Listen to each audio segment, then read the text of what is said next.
அப்புறம் இன்னொன்று என்ன சொல்கிறாரு, அதை வச்சுன்னா தமிழ் தாய் வாழ்த்து வந்து திமுக ஆட்சியில் பாடலை அப்படின்னு சொல்கிறாரு. அதுக்கு சபாநாயகர் உடனே மறுத்து, அதெல்லாம் பொய், அதெல்லாம் பாடினாங்க, அதெல்லாம் பொய் பேசாதீங்க அப்படின்ட்டாரு. அப்புறம் நிர்மல்குமார் வந்து நீங்கள் வெள்ளை அறிக்கையை வந்து உங்கள் துறையில் வெளியிட்டுட்டு அப்புறம் பேசுங்க, இல்லை இந்த மாதிரி வார்த்தையெல்லாம் வந்து அமைப்புக்குள்ளே எடுத்துருவேன். என்னடா இது, ஆளுங்கட்சிக்காரங்களுக்கு இவர் உண்மையாலுமே வந்து ஆளுங்கட்சி சார்ந்தவர் தானா இல்லை எதிர்கட்சி சார்ந்தவரா உண்மையும் புரியலையே. சபாநாயகர் இப்படி செயல்படுறாரு, இப்படி போனால் எவ்வளோ நாள் இவர் சபாநாயகராக தொடருவார் ஒன்றுமே புரியலையே. ஏற்கனவே லைவை கட் பண்ணார்.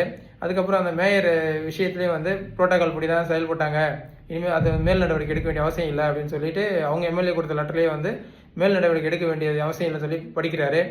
இப்படி தொடர்ந்து போகும்போது பார்த்தா அதாவது சொல்லுவாங்கள்ல, ரைட் பர்சன் இன் ராங் பார்ட்டியா, அந்த மாதிரி வந்து தாவேக்கால இருந்துக்கிட்டு ஒருத்தர் பொய் பேசாமல் இருக்க முடியுமா?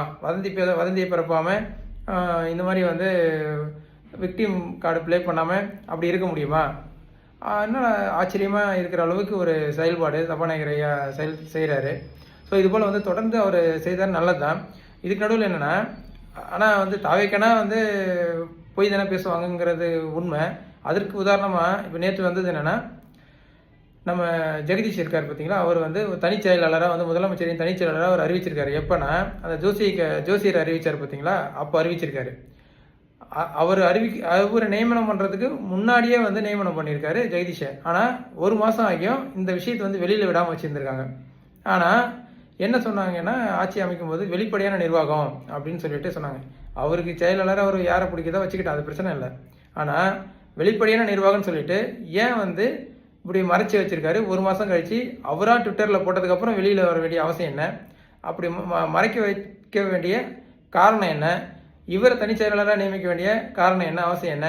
ஏற்கனவே வந்து முதல்வர் விஜய் வந்து ஒவ்வொரு தடவையும் வந்து டெல்லிக்கு போகும்போது நம்ம ஸ்டேட்டுக்கு சம்மந்தமில்லாத ஆட்களை கூட கூப்பிட்டு போகிறாருன்ற ஒரு குற்றச்சாட்டம் அவர் மேலே இருக்குது. எதற்காக அவர் கூட கூட்டிகிட்டு போகிறாரு? அவங்கள வந்து பிஎம் ஆஃபீஸில் வந்து மீட் பண்ணுறதுக்கு அலோவ் பண்ணவும் இல்லைன்னு சொல்லிட்டு ஒரு குற்றச்சாட்டு இருக்குது. ஸோ இப்படி வந்து தொடர்ந்து வந்து நம்ம ஸ்டேட்டோடைய ஆட்கள் இல்லாமல் நம்ம ஸ்டேட்டோடைய அஃபிஷியல்ஸ் இல்லாமல் எதுக்கு மற்றவங்களை கூட கூட்டிகிட்டு போகிறாருங்கிற கேள்வி இருக்குது. அதே மாதிரி தனி விமானத்தின் மூலமாக சென்று, ஏற்கனவே இவருடைய கூற்றில் சொல்லணும்னா பட்ஜெட்டில் வந்து, அதாவது நிதி நிலைமை வந்து மோசமாக இருக்கிற ஒரு ஸ்டேட்டில் தனி விமானம் மூலமாக பயணம் செய்து அதில் வந்து பல கோடிகளை வந்து நஷ்டத்தை ஏற்படுத்துகிறாரு, அந்த குற்றச்சாட்டம் இருக்குது. ஸோ இப்படி வந்து எல்லாமே முன்னுக்கு பின் முரணாக இருக்கிற ஒரு விஷயத்தில் சபாநாயகரின் செயல்பாடு வந்து நேற்று வரைக்கும் பார்க்கும்பொழுது நடுநிலையாக செயல்பட்ட மாதிரி இருந்ததால் நம்ம நிச்சயமாக அவருக்கு வந்து நம்ம பாராட்டு தெரியும். டிவிக்கு கட்சியாக இருந்தால் கூட, ஆளுங்கட்சியாக இருந்தாலும் எதிர்கட்சியாக இருந்தாலும் ஒரே மாதிரி அவர் செயல்பட்டதை நம்ம வீடியோவில் பார்க்க முடிஞ்சுது. இதே போல் நடுநிலையோடு செயல்பட்டால் நம்ம விஜய் அவர்களையும் வந்து பாராட்டுறதுக்கு வந்து நம்ம தவிர்க்க போகிறதில்ல. பொறுத்திருந்து பார்ப்போம். நன்றி, வணக்கம்.